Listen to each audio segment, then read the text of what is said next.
disappointment in the game of life.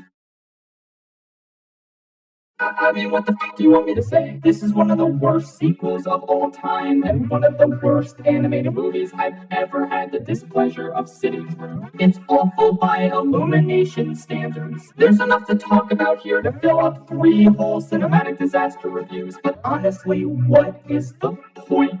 You know exactly what's wrong with this film. If you accept the insane premise that destroys every good aspect the original film had going for it, you're stuck with the most frustratingly stupid story Pixar has ever concocted. It is astounding how bad at their jobs these spy cars are. Imagine A Bug's Life, but Flick doesn't realize he hired circus bugs even after they tell him they're from the circus multiple times. And you basically have Cars 2. Everyone in this movie is a complete idiot, to the point where it's not an exaggeration to call Mater the smartest character. As you can imagine, this makes for a completely intolerable viewing experience. Like, by intolerable, I mean this movie is worse than Turbo and Shrek the Third. Yes, Pixar has made something worse than the worst DreamWorks movies. It's like they were actively trying to make a bad movie with this one. Like, there's 2 other Pixar cinematic disasters that I'll talk about very shortly, but with those movies, they had incredibly troubled production histories that caused them to turn out so shitty. They were failed but earnest attempts to make a good movie. But this? No.